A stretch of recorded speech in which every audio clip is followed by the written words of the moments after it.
Le gouvernement du Québec organise un événement de recrutement pour le personnel de la santé pour les gens qui sont d'Haïti, du Sénégal, du Cameroun, de l'Algérie et du Maroc. Donc, vous pouvez postuler avant le 21 octobre 2022. Sans plus tarder, dans cette vidéo, je vais vous montrer comment remplir votre profil gratuitement dans le but de maximiser vos chances et aussi, je vais vous donner quelques conseils et astuces pour pouvoir bien remplir votre profil. N'oubliez pas de vous abonner, d'aimer cette vidéo et de partager cette vidéo à vos amis. Maintenant, nous allons sur le site nloja.ca pour pouvoir remplir votre profil gratuitement.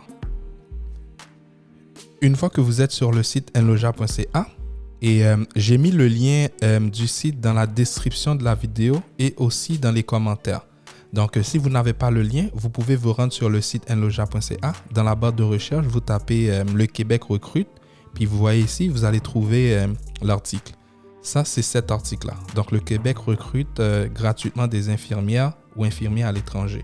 Vous allez sur cet article-là. Vous allez trouver que j'ai mis dans l'article un modèle de CV. Et j'ai aussi ajouté un modèle de lettre de motivation. C'est vraiment important. Ça va vous aider à vous démarquer des autres participants parce qu'il y aura beaucoup de personnes qui vont participer à cet événement. Donc, ça va être votre profil qui va compter. Et là, vous allez trouver toutes les informations, les avantages, etc. En bas de l'article, vous allez trouver un bouton postuler. Donc, vous allez cliquer sur postuler, puis ça va vous ramener sur le site Journée Québec. OK? Et maintenant, vous allez devoir créer un compte. OK? Mais si vous avez déjà un compte, vous pouvez vous connecter. Mais là, ça va vous demander votre adresse courriel, votre mot de passe. Vous allez confirmer votre mot de passe. Puis par la suite, vous allez mettre le code que vous voyez ici. Une fois que vous avez tout rempli, vous faites s'inscrire. Après, ça va vous demander des informations à accepter. Vous allez sélectionner candidat en bas. OK? Puis, ça va mettre les informations pour vous. Et si vous voulez, vous pouvez les lire. Puis après, vous faites « J'ai pris connaissance ». Ensuite, vous cliquez sur « Continuer ». Là, vous allez voir votre compte. OK? Et l'inscription se fait en 2 étapes. La première étape, c'est vraiment de remplir vos informations personnelles, votre compte, numéro de téléphone, etc. Puis ensuite, de remplir votre profil compétences. Puis par la suite, vous allez pouvoir choisir l'événement. OK? Donc là, vous allez remplir le formulaire. Vous allez mettre votre nom, prénom et votre numéro de téléphone. L'indicatif international, par exemple, pour certains pays, ça va être 509 plus 1, etc. Puis vous allez mettre votre numéro de téléphone. Ensuite, pour l'emplacement, vous allez mettre votre pays, là où vous vous trouvez. Puis là où c'est marqué emplacement actuel, OK? Ça va déterminer votre fuseau horaire. Ensuite, pour la langue de correspondance, vous allez mettre le français. Après, vous allez faire mettre à jour. Puis une fois que vous avez cliqué sur mettre à jour, vous allez sur votre compte en haut. Vous allez cliquer en haut à droite. Puis vous allez voir votre nom. Vous allez cliquer sur votre nom. Ensuite, vous allez cliquer sur profil de compétences. Là, c'est vraiment important. C'est ça qui va vous démarquer des autres candidats. Et c'est ça que les employeurs ils vont voir. Donc, comme information, vous allez mettre votre pays, la région où vous habitez.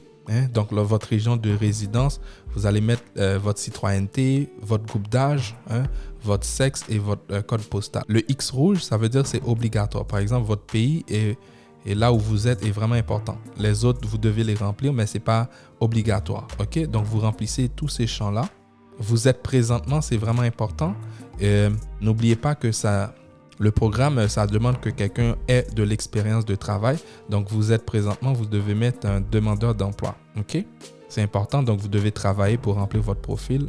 Vous aurez plus de chance. Par la suite, vous allez mettre oui. OK? Ensuite, vous allez faire enregistrer. Là, après les informations générales, maintenant, on va remplir le champ profession. OK? Après profession, il reste expérience, formation, compétences linguistiques, les CV et lettres de présentation. Puis après, votre profil va être complété, votre profil de compétences. Maintenant, vous allez mettre votre profession actuelle. Donc, lorsque vous allez cliquer sur la loupe ici, vous pouvez mettre infirmière. Vous allez voir que ça va vous proposer au moins 3. Donc, le code, c'est vraiment 3012 pour infirmière et infirmier. Donc, vous allez choisir 3012. Maintenant, si vous avez une autre profession, vous allez mettre autre profession. Sinon, vous laissez vide. Puis après, vous cliquez sur ajouter. Puis là, ça va vous demander les références. Où avez-vous entendu parler de cet événement-là? OK? Donc, vous pouvez mettre, par exemple, réseaux sociaux, Facebook, Twitter, etc. Donc, vous pouvez mettre réseaux sociaux. Après, vous allez cliquer sur Ajouter. Maintenant, c'est l'expérience professionnelle, OK? Donc, vous allez mettre votre nombre d'années d'expérience. N'oubliez pas que au moins, ça demande une année d'expérience. Donc, vous allez mettre votre année d'expérience. Donc, si vous travaillez depuis 10 ans, vous allez mettre 10 ans. Ensuite, vous allez ajouter.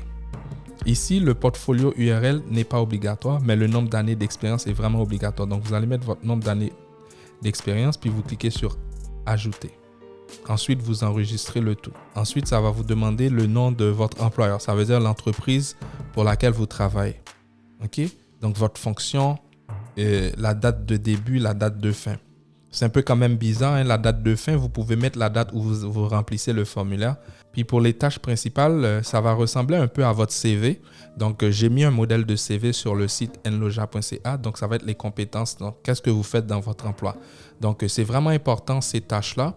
Et j'ai mis un modèle de CV pour le personnel de la santé dans l'article. Donc, vous pouvez retourner sur le site enloja.ca. Vous allez voir l'article et vous pouvez vous inspirer pour créer un bon CV. Donc, vous allez mettre les tâches principales.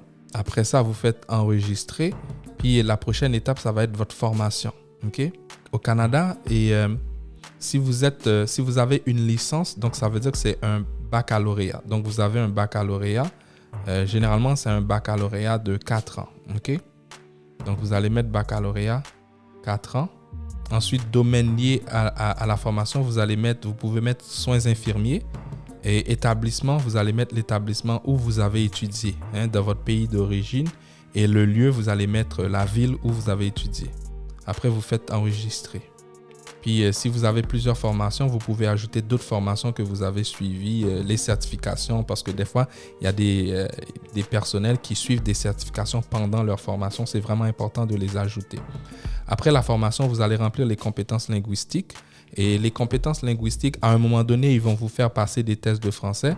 Donc, moi, je vous conseille vraiment, pour le français, de mettre vraiment avancé parce qu'ils cherchent vraiment des gens francophones qui parlent vraiment le français. Donc, ne mettez pas débutant ou intermédiaire. Moi, si j'étais vous, j'allais mettre vraiment avancé en français, peut-être intermédiaire en anglais ou débutant, mais c'est important pour le français, il faut vraiment mettre avancé. Partout dans le français, mettez avancé. Et l'anglais, si vous êtes vraiment bon en anglais, vous mettez avancé aussi.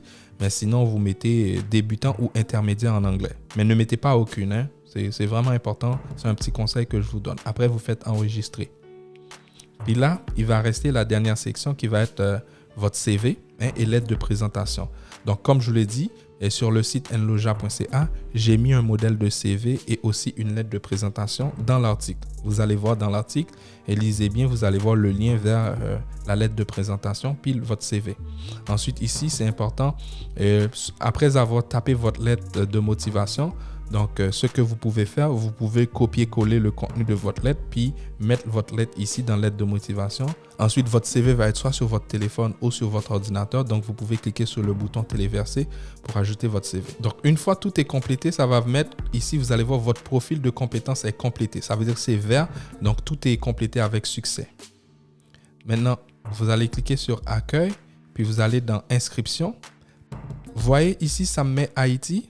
Journée Québec-Haïti, du 6 novembre au 24 novembre 2022. C'est parce que lorsque j'ai rempli mon profil, j'avais mis Haïti comme pays de résidence. Donc vous, si vous êtes au Maroc, si vous êtes au Sénégal, donc ça va prendre la journée qui correspond à votre pays. OK?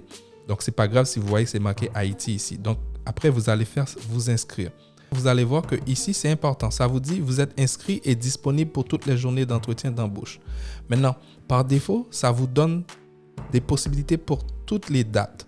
Et si vous voyez, il y a une date que vous n'êtes pas disponible parce que je sais que vous travaillez. Donc, s'il y a une date que vous n'êtes pas disponible, vous pouvez l'enlever. Mais cependant, comme vous le voyez que c'est mentionné en haut, et plus vous avez de disponibilité, plus vous avez de chance. Parce que comment ça va fonctionner? Et lorsque vous complétez votre profil, vous allez recevoir un courriel. Donc, il va confirmer que vous êtes vraiment bien inscrit dans cette journée. Donc, lors des journées, plus vous êtes disponible, plus vous serez plus présent lors de ces journées-là. Là, ça veut dire que votre profil est complété. Donc, vous pouvez cliquer sur Retirer pour enlever une journée. Par exemple, si vous n'êtes pas disponible cette journée-là, vous pouvez cliquer sur Retirer pour l'enlever.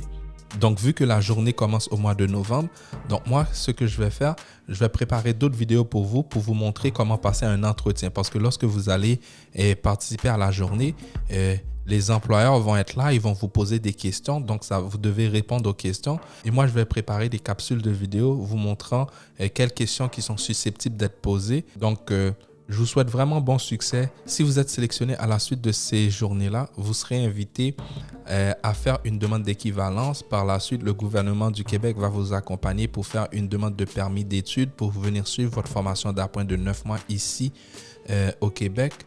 Et vous pouvez travailler 20 heures pendant cette formation-là. Et après votre formation de 9 mois, ça va être un AEC que vous allez suivre dans des collèges en région de Québec. Et après votre formation, si vous le souhaitez, vous pouvez rester au Canada, faire votre demande de résidence permanente et vivre définitivement. Donc, je vous souhaite bon succès et j'espère que cette vidéo vous a plu. Donc, n'oubliez pas de vous abonner et de partager cette vidéo à d'autres collègues au travail qui sont infirmiers ou infirmières comme vous. Abonnez-vous. Merci et bon succès.